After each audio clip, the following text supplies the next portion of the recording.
What's good, guys? NBA free agency is still on track. I want to address the top free agents left in free agency right now as we speak. And the first free agent I'm going to talk about that is an unrestricted free agent is Tyus Jones. Last season, he played for the Washington Wizards. He's been consistently improving his game every season. He's a great playmaker. He's a pass-first type of point guard.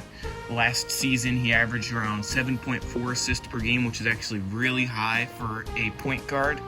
He's very skilled. He's able to make a lot of stuff happen when it doesn't seem like nothing is going to happen because he's a very smart, intelligent player. He played pretty good for the Memphis Grizzlies and made stuff happen over there in Memphis when he came off the bench for Ja Morant. He's still a decent player. Any basketball team could use Tyus Jones.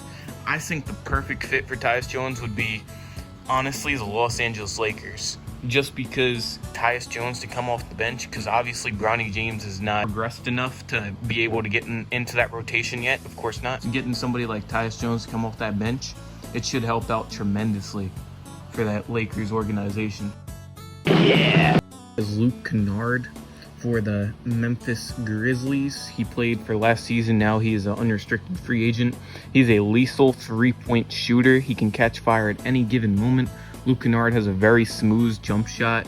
He's able to control the pace of the game at his rate with his high percentage three-point shooting. Last season, he shot around 45% from the three-point line, which is really good.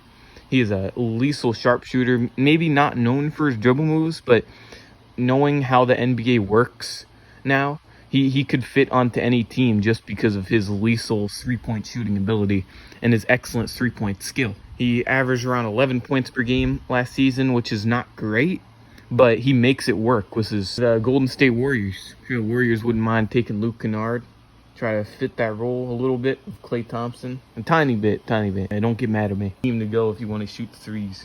I want to talk about three more players going through the top five. Next player I'm talking about is Gordon Hayward. He played for the Oklahoma City Thunder last season. He didn't get too many minutes, but he's a solid veteran type of player. He has plenty of leadership and experience to go along with his NBA resume.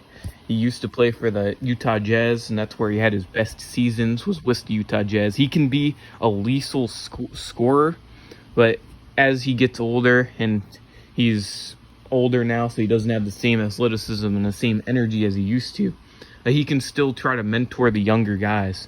But I think what a good fit of Gordon Hayward would be is if he's not trying to contend for like an NBA championship, maybe possibly the Portland Trailblazers, because they have a lot of young players on that team. He could be a good mentor for them. Just get him on that team. He's like around 33 years of age, so he can help him out with his shooting ability, players' pep talks in the locker room, and good advice. So after Gordon Hayward, this is going to be the fourth free agent I'm talking about, is Spencer Dinwiddie. He did not have an excellent season last year. I saw Dinwiddie could have played a lot better. I did see him miss a lot of shots, but with the Brooklyn Nets, he played pretty good. He does not have a solid three-point jump shot. It's a little below average, but he's good at getting to the rim, and he could play make. So I'd say he's a good interior finisher and a playmaker. So any team could really use him. I don't really have a destined team for him to go to. Maybe some team like the Orlando Magic, because they're not keeping Markelle Fultz, something like that. But he could be a solid playmaker for any type of team. The last free agent I'm going to be talking about, Isaac Okoro. He's an excellent 3-and-D wing. He could pretty much fit onto any team. He's a plug-in guy. He can defend any position. He's most known for his defense. He gets those clamps on. He has high energy. He may not be an excellent shooter. He still needs to work on some of his offense, but you give him to a team that's willing to develop him into a more of a star player, then he could be a real threat onto any team, to the opposing team, of his high defensive ethics. And if he could develop that jump shot a little more and shoot some more corner threes, because that's what I saw a lot of him.